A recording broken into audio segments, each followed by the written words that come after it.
Bueno, entramos ya con el vídeo 2, el de Prehistoria de Asturias, que tendríamos que ponerlo casi entre interrogantes. Prehistoria de Asturias, bueno, pues, según miremos, bueno, y aquí ya prehistoria, efectivamente, ya lo previo a la historia de Asturias. Porque historia de Asturias propiamente no lle, porque Asturias non existía. Pero en todo caso sí que é necesario falar un pocutín de las primeras comunidades humanas de las que tenemos noticia que se asistieron o que anguaño lle Asturias. Pero eso non quiere decir que sean los primeros asturianos. Lo mismo que non podemos decir que la xente que vivía en Atapuerca fueron los primeros castellano-leoneses, como llegó a decir la prensa de ese sitio, o los primeros burgaleses, y una estupidez tremenda. Bueno, pues tampoco podemos decir que, que fueron asturianos los que vivían aquí hai 40.000 años. Pero claro, ¿desde cuándo hay xente viviendo no que Anguaño y Asturias? Bueno, pues non lo tenemos demasiado claro, pero parece ser que toparonse ferramientas que se asocia al home de Heidelberg. Esto ya podríamos estar hablando de que hay unos 300.000 años, igual, pero tampoco son dataciones tremendamente fiables. Podríamos decir que ya había xente viviendo no que ya Anguaño Asturias. Eso sí, los primeros restos humanos propiamente dichos, o sea, restos de personas, non son del home de Heidelberg, que esos toparonse en Valdés, por cierto, sino que son los restos que aparecieron en la cueva del Sidrón, en Piloña, que son un grupo de 13 restos de, o sea, restos de 13 individuos pertenecientes al Homo de Neandertal, que ya lle de la caña del Homo sapiens, y que, bueno, podemos hablar que por lo menos pues hay unos 50.000 años como mínimo ya, digamos, esa gente, comunidades estables viviendo en territorio asturiano. Claro, después del home de Neandertal, que tampoco sabemos exactamente cuándo dejó de existir, ni el nivel de hibridación que tuvo con otras cañas del Homo sapiens, pero en todo caso lo que sí sabemos es que del Paleolítico superior sí que hay comunidades estables, así tienes en Asturias, que además van a desarrollar una industria lítica, bueno, pero importante. En ese sentido es muy interesante ver cómo, por ejemplo, todo lo que hay en los estratos culturales del Paleolítico superior asturiano correspóndense pues casi matemáticamente con los del Paleolítico superior francés. Eso indica, bueno, pues que hay una, bueno, pues una coincidencia cultural bastante evidente, y eso hace también el arte parietal, lo que llamamos el arte rupestre, ¿vale? En ese sentido, por ejemplo, tenemos alrededor de 45 cueves y espacios en Asturias con pinturas y grabados. Eso da a Asturias una bayura, digamos, de artística prehistórica tremenda. Las más importantes, bueno, pues son las de Bustillo, ya me conocías, en Revesella, son las del Buxu, por ejemplo, son las de La Peña, o son las de San Juan de Priorio. Y es muy importante también ver cómo ese arte prehistórico que se ve en el territorio asturiano corresponde, bueno, pues con todo lo que es la fastera cantábrica, por ejemplo, que hay también en lo que llaman Goño Cantabria o el País Vasco, y también con lo que es el territorio francés. Entonces, lo que estamos hablando es de comunidades humanas que muy posiblemente procedieran de lo que llaman Guaño Francia. Porque esa pintura, ese arte del Paleolítico Superior que se da en el territorio asturiano, tiene una enorme coincidencia con lo que se da en Francia, pero non con lo que se da, por exemplo, en otras partes de la península ibérica, las partes que miren más para el Mediterráneo, que tienen una gran correspondencia, por ejemplo, con el arte paleolítico propio del mundo norteafricano, ¿vale? Por ejemplo, también del Sáhara. Por lo tanto, es muy importante. Bien, más.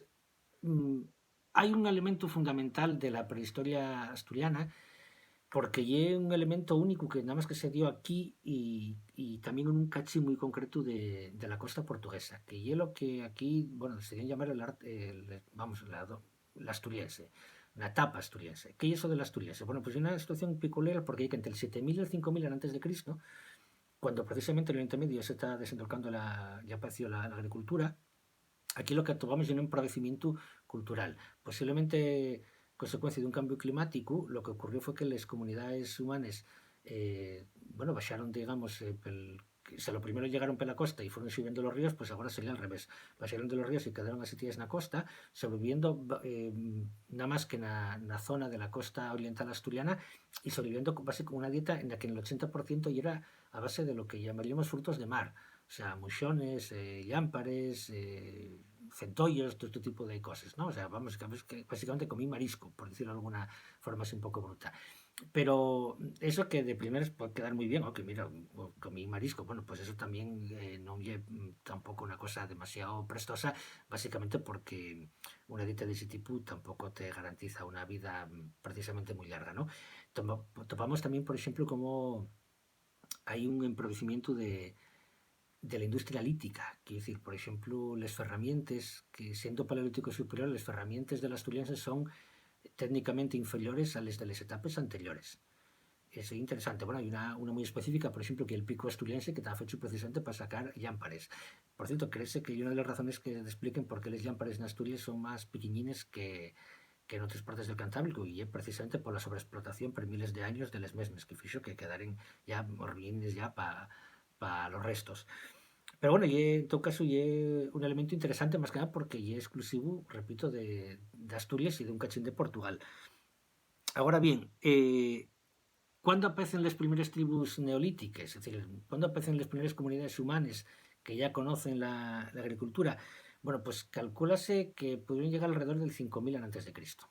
Por lo tanto, pasamos ya a una etapa culturalmente bastante más compleja y bastante más enriquecedora también en la dieta y, por lo tanto, seguramente en la esperanza de vida. Y eso también empieza a modificar el paisaje, porque vemos, por ejemplo, cómo se talan árboles, mates enteros de árboles, viesques, para convertirlo en zona de pastos para el ganado o bien para zonas de cultivo. Y aparece ahí también un elemento muy importante de esta etapa de la historia asturiana, que es la del megalitismo. Esas enormes construcciones de piedra que también enlazan Asturias con el mundo atlántico, por esas grandes coincidencias, pues tenemos enormes menires y dólmenes, por ejemplo, la cultura de los dolmen bien está asociada fundamentalmente a ritos funerarios. El dolmen sería en ese sentido una suerte de tumba de jefes. Eso también nos indicaría que ya empieza a haber si no una cierta estratificación social, por lo menos sí si no social, por lo menos sí de funciones. Y también los menires, que tendrían que me suena mucho por Asterix y Obelix, pero que puede creerse que puede tener una función simbólica, y también serían una especie de enormes finchos que marcarían leyendas entre diferentes comunidades humanas, ¿no? Que marcaría un poco eso, la leyenda, la frontera entre una tribu y otra.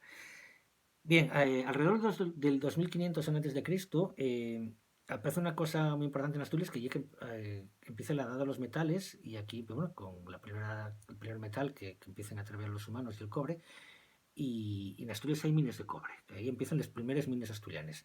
Y entonces tenemos un yacimiento muy guapo que hay en Laramu, en el concello de Riosa, la Sierra de Laramu, tenemos unas minas de cobre a 1200 metros de altitud. Y es un elemento interesante que indica que ese cobre usábase non solo para fabricar herramientas, sino posiblemente también para comerciar con él. A partir del año, bueno, entre el 1800 y el 800 antes de Cristo, y cuando se da en Asturias más o menos lo que llamamos la Edad del Bronce, y ahí cuando se empieza a dar, precisamente porque hay una mayor capacidad tecnológica, una mayor modificación del espacio, precisamente para fallarlo, bueno, pues esa nueva realidad económica, donde la ganadería y la agricultura tienen mucho más peso que en las fases iniciales del Neolítico. A partir de ahí ya entraremos en la Edad del Fierro, pero eso ya entraríamos ya propiamente en una etapa, casi podemos decir, histórica, porque aunque la gente que vivía aquí en la Edad del Fierro no escribían, hubo otros que escribieron sobre ellos, que son los romanos. Por lo tanto, eso vemos verlo en el vídeo siguiente. Hasta aquí y que vos preste.